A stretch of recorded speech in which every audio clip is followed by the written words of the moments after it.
विद्यार्थी मित्र हो नमस्कार. आजच्या या तासिकेमध्ये आपण आपल्या अभ्यासक्रमासाठी असलेली बनगरवाडी ही जी व्यंकटेश माडगूळकर यांची कादंबरी आहे, त्या कादंबरीचा आशय आपण मागील काही तासिकेमधून पाहत आहोत. राजाराम मास्तर बनगरवाडी या गावी आल्यानंतर त्यांना जे आलेले अनुभव आहेत, त्यांच्या दृष्टीस बनगरवाडीचं जे चित्र समोर दिसलेलं आहे, त्या संबंधाने व्यंकटेश माडगूळकर यांनी या कादंबरीची मांडणी केलेली दिसून येते. तत्कालीन समाजजीवन, परिसर या संदर्भाची अतिशय सविस्तर अशी माहिती व्यंकटेश माडगूळकर यांनी या कादंबरीच्या माध्यमातून दिलेली दिसून येते.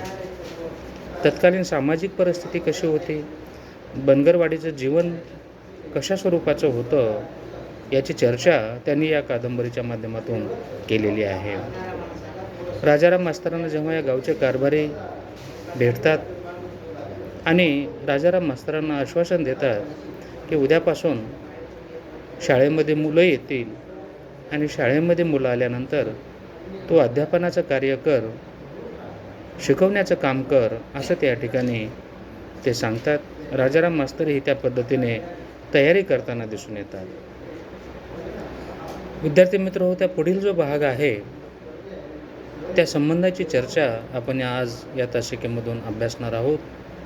राजाराम मास्तर तर त्यांच्याकडून पूर्ण तयारी करतात, पण त्यांना गावातील विद्यार्थ्यांचा प्रतिसाद कशा पद्धतीने मिळतो आहे, काय काय अनुभव येतात, त्या संदर्भातील मांडणी, त्या संबंधाचं चित्रण या कादंबरीच्या माध्यमातून केलेलं दिसून येतं. त्यांचे जे अनुभव आहेत त्या अनुभवाविषयी कादंबरीकार पुढील प्रमाणे वर्णन करताना दिसून येतात. राजाराम मास्तरांचे जे अनुभव आहेत ते या ठिकाणी पुढील प्रमाणे चित्रित केलेले आहेत. मला येऊन 8-15 दिवस झाले होते आणि अद्यापही शाळेत मुले येत नव्हती. आता हा पहिलाच अनुभव आहे. राजाराम मास्तर पहिल्या दिवशी जेव्हा गावामध्ये येतात, त्याच रात्री गावचे कारभारी गावातील लोकांना, नागरिकांना, धनगर बांधवांना समजावून सांगतात की उद्यापासून तुम्ही शाळेमध्ये मुलांना पाठवा. त्या बैठकीमध्ये 10-12 मुलांच्या नावाची चर्चाही झाली होती. ते मुलं येतील उद्यापासून असं आश्वासनही कारभाऱ्यांनी राजाराम मास्तरांना दिलेलं होतं. पण राजाराम मास्तरांना जो आलेला अनुभव आहे तो मात्र यापेक्षा वेगळा आहे. जी मुलं उद्यापासून शाळेमध्ये येतील असा शब्द कारभाऱ्याने दिला होता, त्याच्या उलट या ठिकाणी अनुभव राजाराम मास्तरांना आलेला दिसून येतो. ते म्हणतात की मला येऊन 8-15 दिवस झाले, पण शाळेमध्ये नियमितपणे विद्यार्थी येण्याचं किंवा मुलं येण्याचं प्रमाण अगदी कमी होतं. नियमितपणे शाळा भरलीच नाही, सुरू झालेलीच नाही.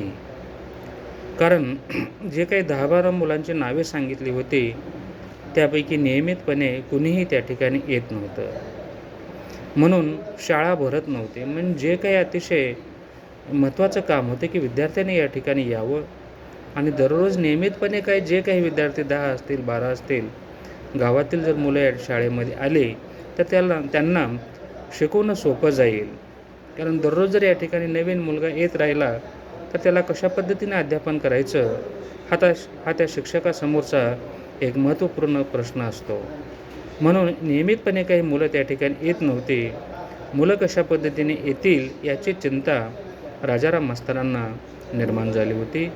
आणि त्यातील संदर्भातील जे काही अनुभव आहेत ते अनुभव या ठिकाणी पुढील प्रमाणे त्यांनी वर्णन केलेले आहेत. 8-15 दिवस झाले तरी नियमितपणे मुलं शाळेमध्ये येत नव्हती आणि त्यामुळे शाळाही नियमित भरत नव्हती. मग कशा अनुभव आलेले आहेत त्यांना, तर कधी एखाद्या दिवशी 2-3 मुलं येत. आता अनुभव त्यांचा कसा आहे तोही वर्णन केलेला आहे. तर कधी एखाद्या दिवशी 2-3 मुलं शाळेमध्ये त्या ठिकाणी आलेली दिसत. तास, अर्धा तास झाला की कंटाळत. अशी जी मुलं त्या ठिकाणी 2-3 मुलं, 3-4 मुलं त्या ठिकाणी येत असत. आता त्यांना कितीतरी दिवसानंतर त्यांच्या आईवडिलांनी या शाळेमध्ये पाठवलेलं होतं आणि मुलांना मात्र दररोज आपल्या मोठ्या भावासोबत किंवा वडिलासोबत, आईसोबत शेतामध्ये जाण्याची, शेरडामागे जाण्याची सवय लागलेली होती आणि इथे येऊन शाळेमध्ये बसणं त्यांना अवघड जात होतं.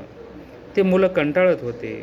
तास अर्ध्या तासामध्येच त्यांना ते शाळेमध्ये बसणं अगदी कंटाळवाणं वाटत होतं.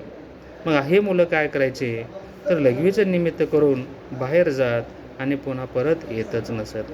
हाही अनुभव राजाराम मास्तर यांना आलेला आहे, की ही जी मुलं आहेत, ही मुलं काय करायची, थोडा वेळ बसलं, की राजाराम मास्तर म्हणजे गुरुजींना विचारायचे, "गुरुजी, मी बाहेर जाऊन लघवीला जाऊन येतो." त्या 3-4 मुलापैकीच असं या ठिकाणी मुलं एकानं म्हटलं की दुसरा, दुसऱ्यानं म्हटलं की तिसरा, असं मुलं एक-एक करून काहीतरी हे लघुशंकेचं कारण सांगून ते त्या ठिकाणी बाहेर निघून जायचे आणि परत मात्र ते काही वर्गामध्ये किंवा शाळेमध्ये येऊन बसत नव्हते.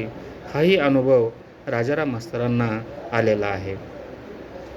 त्यातून एखादे नियमित येऊ लागले तर कधी बाप तर कधी आई येऊन भाकरी खाण्याच्या निमित्ताने बोलावून नेई आणि त्याला शेरडामागे रानात धाडून देई.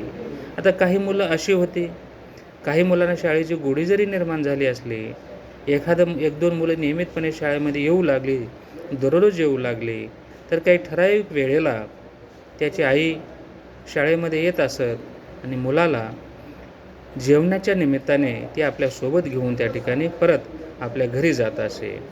म्हणून भाकरी खाण्याच्या निमित्ताने म्हणजे जेवण करायचं आहे, त्याला भूक लागलेली आहे, असं कारण सांगून ती आपल्या मुलांना घरी घेऊन जाई, त्याला जेवण वगैरे घालत असे. परत शाळेत पाठवणं अपेक्षित होतं, परंतु शाळेत न पाठवता ते शेरडामागे काय करायचे, त्या मुलांना पाठवून द्यायचे. म्हणून नियमितपणे 1-2 मुलं जे काही येत होते, त्यांचाही अनुभव अशा स्वरूपाचा राजाराम मास्तरांना आलेला आहे. आणि त्याला शेरडामागे रानात धाडून दे. टंगळमंगळ केल्याबद्दल क्वचित मुलाला दटावले तर तो रडू लागे आणि घरी असली त्याची आई धावून ये. मग काही मुलं या ठिकाणी कधी येत असत, कधी जात असत किंवा लघुशंकेचं कारण सांगून काही मुलं गेली, परत येऊन बसली. एखाद्या वेळेस तर त्या ठिकाणी शिक्षक म्हणून विद्यार्थ्यांना त्यांनी रागावण्याचा जर प्रयत्न केला, तर असे जे काही दटावणे म्हणजे रागावणे, तर अशा मुलांना रागावलं तर मुलं काय करायचे, मग ते रडत असायचे आणि रडल्यानंतर घरी जाऊन आपल्या आईला सांगत असत, की मास्तरांनी मला रागावलेलं आहे, गुरुजींनी मला रागावलेलं आहे. आणि असं सांगितल्यानंतर मुलं घरी जाऊन रडू लागली, की राजाराम मास्तरांना परत वेगळा अनुभव येत असे, की ज्या मुलांनी आईकडे जाऊन घराणं केलं, की गुरुजींनी मला रागावलेलं आहे, त्यावेळी त्याची आई त्याच्यासोबत यायची आणि आल्यानंतर राजाराम मास्तरांना म्हणजे शाळेतील शिक्षकांनाच ते त्या ठिकाणी बोलत असे. तर ती त्या ठिकाणी म्हणते आहे, "बाबा, तुला लेकरं बाळं नाहीत का?" मग राजाराम मास्तर कधी रागावत असतील, बोलत असतील, "तो का आला नाही शाळेमध्ये? मी तुझी वाट पाहिलेली आहे." काहीतरी कारण सांगून तो बाहेर गेला, परत आलाच नाहीस, असं म्हणून कधी राग भरला असेल किंवा ते रागावले असतील, मोठ्या शब्दामध्ये बोलले असतील, तेव्हा मात्र अशी मुलं रडायची. आईकडे जाऊन घराणं करायची, तेव्हा आई त्या ठिकाणी यायची आणि उलट, "तू माझ्या मुलाला का बोललास, का रागावलास?" असं म्हणत, "बाबा, तुला लेकरं बाळं नाहीत का?" असा प्रश्न राजाराम मास्तरांनाच ते त्या ठिकाणी करत असत. मातीत बसली ती शाळा, माझ्या मुलाला तू रागावायचं नाही, त्या शाळेमध्ये उद्यापासून मुलगाही येणार नाही, तुझी शाळा मातीत जाऊ दे, असं ते त्या ठिकाणी बोलत असे. आणि पोरा, तू चल आपल्या घरी, असं म्हणून ते आपल्या मुलाला सोबत घेऊन जात असे. असे हे अनुभव प्रथम दर्शनी पहिल्या 8-15 दिवसामध्येच राजाराम मास्तरांना इथे आलेले आहेत. म्हणून बनगरवाडी येथे आल्यानंतर जे काही विविध असे अनुभव आलेले आहेत, ते अनुभवाचं चित्रण राजाराम मास्तरांच्या माध्यमातून व्यंकटेश माडगूळकर यांनी केलेलं दिसून येतं. आजच्या तासिकेमध्ये आपण इथेच थांबूयात. धन्यवाद.